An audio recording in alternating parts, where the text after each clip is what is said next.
আসসালামু আলাইকুম। সবাই নিশ্চয়ই ভালো আছেন। লাইভটা গ্রো করুক, আস্তে আস্তে সবাই আসুক, আমি বলে যাচ্ছি।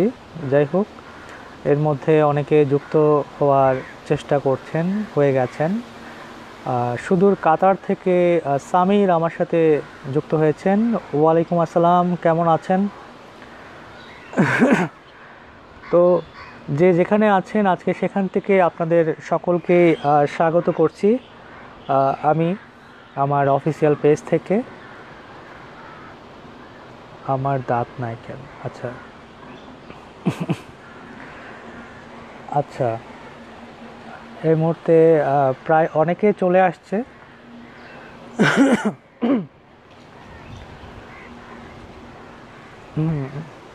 কেমন আছেন সবাই আমাকে জানাবেন। আর হচ্ছে সবাইকে আমার সালাম। এর মধ্যে তরিকুল মিসকাত লিখেছেন, সালাম দিয়েছেন বরিশাল থেকে। ওয়ালাইকুম আসসালাম। সবাই নিশ্চয় ভালো আছেন। যাই হোক,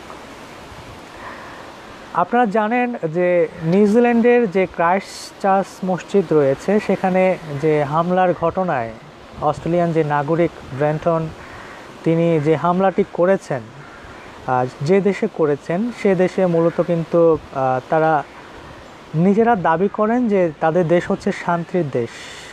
ইউরোপিয়ানদের একটি গর্বের বিষয়বস্তু হচ্ছে যে তাদের দেশগুলো নাকি অনেক শান্তিপ্রিয়।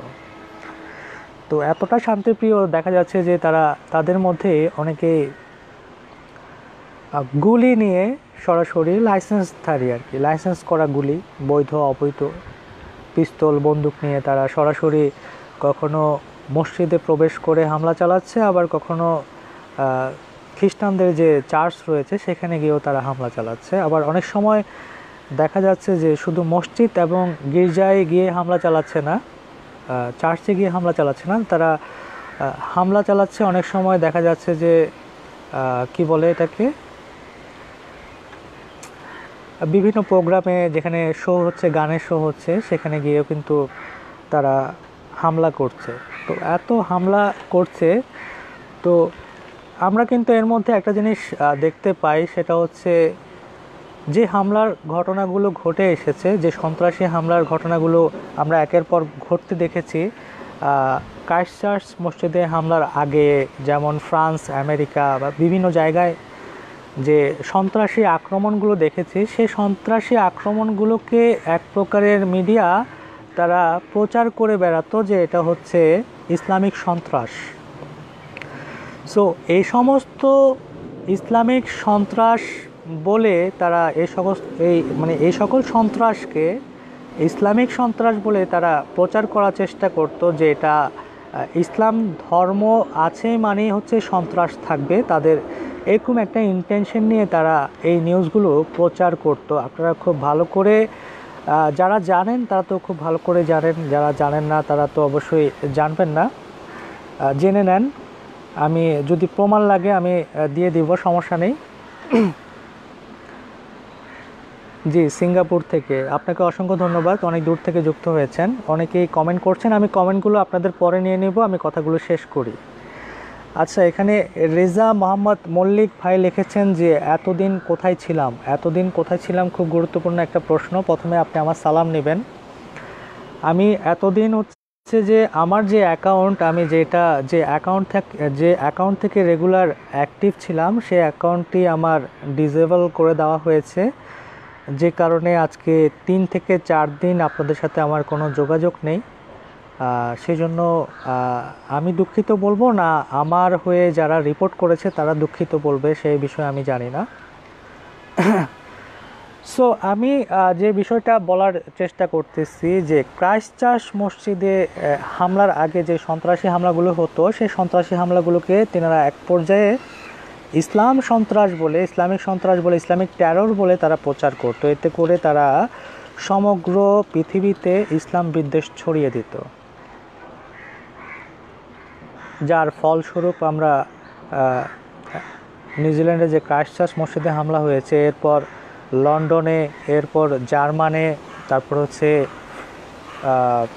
আমেরিকাতে, তারপরে হচ্ছে ইংল্যান্ডে, বিভিন্ন জায়গায় কিন্তু প্রায় 7 থেকে 10টা মসজিদে হামলার ঘটনা ঘটেছে। যদিও সেখানে কোনো প্রাণহানি হয়নি, তবে সেখানে কোরআন পোড়ানো হয়েছে, মসজিদে যে মালামাল রয়েছে সেগুলো কিন্তু নষ্ট করা হয়েছে, এলোমেলো করা হয়েছে এবং দেখা গেছে দরজা জানালা ভাঙা হয়েছে।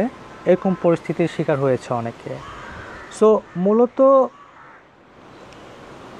বিষয়টা হচ্ছে এটাই যে কোনো সন্ত্রাসী হামলা হলে সেটা যদি মুসলিম হয় তাহলে ইসলামিক টেরর বলে তারা চালিয়ে দিত, এবং হচ্ছে কোনো খ্রিস্টান যদি হামলা চালায় তাহলে তাকে মানসিক রোগী অথবা তাকে প্রচার করা হতো যে সে বন্দুকধারী, সে সন্ত্রাস নয়, সে হচ্ছে বন্দুকধারী এবং সে কোন ধর্মের, সে নাস্তিক না আস্তিক না খ্রিস্টান না ইহুদি, এগুলো কিছুই প্রচার করা হতো না। তো বর্তমানে এসব অবস্থা দেখে আমরা বুঝতে পারছি যে জোর যার মূল্যক তার, এরকম একটি অবস্থার সূচনা হয়েছে, যে কারণে আমরা বুঝতে পারছি যে আসলে বর্তমানে যে ক্ষমতার দাপট পশ্চিমাদের, সে দাপট আমাদেরকে দেখানোর বা বোঝানোর একটা মানে তাদের যে দাপট, সে দাপটটা মানে আমাদেরকে তারা যে তাদের মুখোশ খুলে তারা চলে এসেছে বা দেখাচ্ছে, এটা হচ্ছে মূল বিষয়বস্তু। আমরা জানতে পারছি যে তারা কতটা হিংস্র হতে পারে। আগে তো ভিতরে ভিতরে হিংস্র ছিল, এখন তারা প্রকাশ্যেই হিংস্রতা দেখিয়ে যাচ্ছে। তো আমি যে বিষয়টা আপনাদেরকে বলার যে মূল থিমটা এখানে আলোচনা করার চেষ্টা করছি সেটা হচ্ছে, আপনারা জানেন যে কিছুদিন আগে ফ্রান্সে কিন্তু এখন মুসলিম বন্দির পরিমাণই সবচেয়ে বেশি, কেননা সেখানে দীর্ঘদিন ধরে সন্ত্রাসী হামলা ঘটনা ঘটে এসেছে। যেমন ট্রাক নিয়ে কিন্তু হামলা চালানো হয়েছে বিভিন্ন প্রোগ্রামে, অকেশনালি বিভিন্ন প্রোগ্রাম, দুঃখিত একটু বাতাস হচ্ছে, বিভিন্ন রকমের অকেশনালি যে প্রোগ্রামগুলো রয়েছে সেখানে ব্যান্ড কনসার্টে গিয়ে বা এমনি কোনো জায়গায় যেখানে মানুষের সমারোহ ছিল সেখানে গিয়ে কিছু সন্ত্রাস ট্রাক চালিয়ে তাদের উপরে তুলে দিয়েছিল, যে কারণে অনেক মানুষ মৃত্যুবরণ করে, নিহত হয়। তো যখন এই ট্রাক নিয়ে হামলা চালানো হলো তখন কিন্তু এই ট্রাক চালককে বা এই সন্ত্রাসীকে তখন কিন্তু ট্রাকধারী বলা হয়নি বা ট্রাক ড্রাইভার বলা হয়নি, তাকে বলা হয়েছে ইসলামিক সন্ত্রাস, যেহেতু মুসলিম ছিল। কিন্তু পশ্চিমা কোনো দেশে বা ইউরোপে যদি কোনো সন্ত্রাসী হামলা, খ্রিস্টানরা যদি কোনো সন্ত্রাসী হামলা করে বন্দুক দিয়ে গুলি দিয়ে, তখন তাকে উন্মাদ বানিয়ে দেওয়া হয়, সাইকো বা মানসিক রোগী বিকারগ্রস্ত বানিয়ে দেওয়া হয়, আর না হয় তাকে কি অবস্থা, ভালো আছিস? আমি কাজ করতেছি একটু, মানে কথা বলতেছি। আচ্ছা, তো ট্রাক নিয়ে যদি কেউ হামলা চালায় তখন তাকে ট্রাকধারী বলা হয় না, তাকে বলা হয় ইসলামিক সন্ত্রাস। কিন্তু যখন আমি লাইভে আছি, কিন্তু যখন কোনো অমুসলিম হামলা চালায়, কোনো খ্রিস্টান হামলা চালায়, তখন তাকে বন্দুকধারী বলা হয়। অথচ যে ট্রাক নিয়ে হামলা চালাচ্ছে তাকে কিন্তু ট্রাকধারী বলা হচ্ছে না। তো পৃথিবীতে মানে কি ঘটছে, মানে কি ঘটতে যাচ্ছে বা কি হচ্ছে, এটা নিশ্চয়ই আপনারা খুব ভালো করে বুঝতে পারছেন যে আমরা কেমন একটা পরিস্থিতি বা কেমন একটা সময়ের মধ্যে দিয়ে আমরা যাচ্ছি, সেটা নিশ্চয়ই আপনারা বুঝতে পারছেন। তো এখানে আবার একটা কমন অভিযোগ আছে, আমাদের দেশে যে সকল নামধারী ভণ্ড মুক্তচিন্তক যারা নিজেদেরকে দাবি করে যে আমরা মুক্ত চিন্তা করছি অথবা প্রগতিশীল নিজেদেরকে দাবি করে, যারা যারা এক কথায় নাস্তিক মুক্তমনার নাম দিয়ে যারা ধর্মের বিরুদ্ধে কথা বলে, তারা আবার এই জিনিসটাকে এভাবে বলার চেষ্টা করেছেন। যেমন তাসলিমা নাসরিন তিনি পোস্ট করেছিলেন, সেটা হচ্ছে যে মুসলিমরা খুবই উগ্র, তারা পৃথিবী জুড়ে এত সন্ত্রাসী কর্মকাণ্ড সংগঠিত করেছে যে কারণে পৃথিবীর সকল মানুষ নাকি খ্যাপা তাদের উপরে। অর্থাৎ যত ধর্মের অনুসারী রয়েছে তারা নাকি সবাই এই মুসলিমদের উপর খ্যাপা, সেই কারণে এই হামলার ঘটনাগুলো ঘটেছে। অর্থাৎ এক পর্যায়ে সে প্রত্যক্ষ পরোক্ষভাবে সেই হত্যাকারীর পক্ষ নিয়েছে, নিশ্চয়ই আপনারা বুঝতে পেরেছেন। সো আস্তে আমি কথাটা শেষ করি তারপরে। সো এখন আমাদের মূল বিষয়বস্তু হচ্ছে এটাই যে এই সকল মুক্তমনারা কি ইতিহাস সম্পর্কে কিছুই জানে না? তাদের কি ইতিহাস সম্পর্কে কোনো ধারণাই নেই? তারা কি পড়াশোনা করে না? আমরা খুব ভালো করে জানি যে এই সকল মুক্তমনা যারা রয়েছে তারা বেশিরভাগই ইন্টার লেভেল পড়ে নেই। হ্যাঁ, তারা বরঞ্চ ম্যাট্রিক ফেল অথবা ইন্টার ফেল এই টাইপসের হবে যদি আপনি গড়ে হিসাব করেন। তাদের বেশি এডুকেশন নেই, তারা বেশি পড়াশোনা করে না। তারা হচ্ছে ওই মুক্ত চিন্তার নামে যে সকল ওই খ্রিস্টানরা রয়েছে, ইন্টারন্যাশনাল যারা মিশনারি রয়েছে, তাদের ইংরেজি লেখাগুলো কপি করে তারা বাংলাদেশের মুক্ত চিন্তার বুলি আওড়ায়, তাও আবার ইনকামের ধান্দায়। আপনারা নিশ্চয়ই রুটি রুজির ব্যবস্থা করে থাকে এক কথায়। সো আমি এখন যেটা বলতে চাচ্ছিলাম যে এই সকল নাস্তিকরা ইতিহাস সম্পর্কে একদমই তাদের কোনো ধারণাই নেই। কেননা আপনি যদি দেখেন গত 20 বছর, 25 বছর অথবা 30 বছর আগে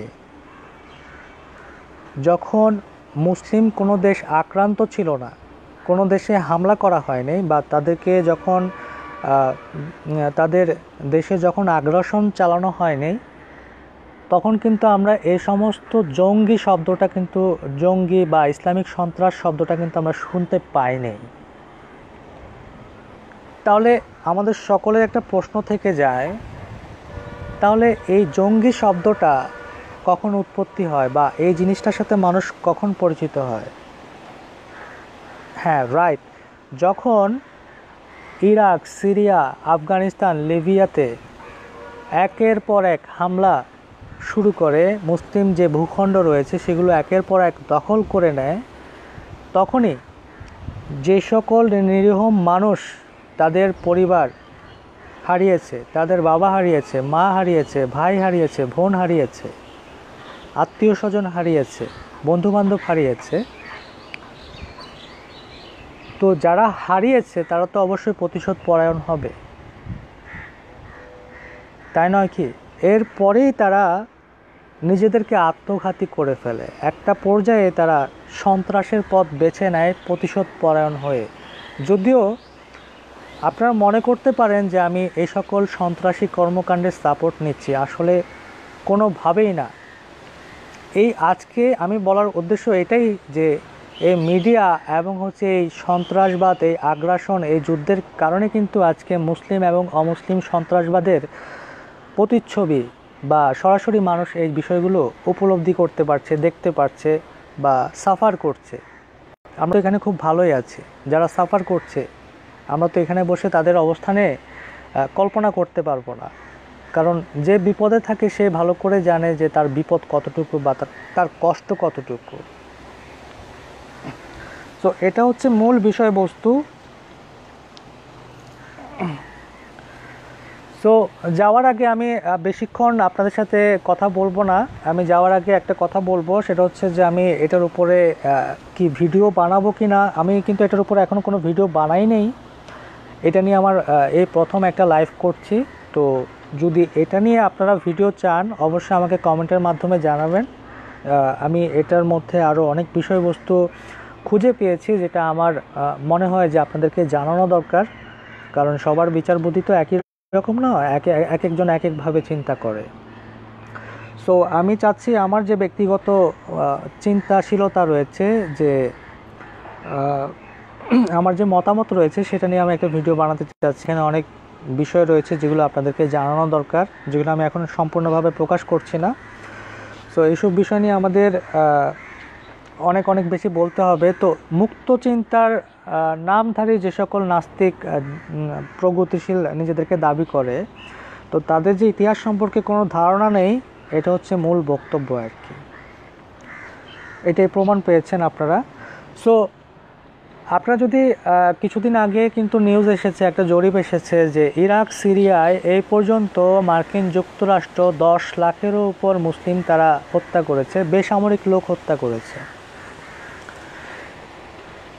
সো আর অন্যদিকে এই কিছুদিন আগে ব্রেন্টন নামে যে হামলাকারী রয়েছে, ক্রাইস্টচার্চে যে মসজিদে হামলা করেছে, সে মাত্র 50 জন মুসলিম হত্যা করেছে, 50 জন মানুষ সে হত্যা করেছে। অথচ অন্যদিকে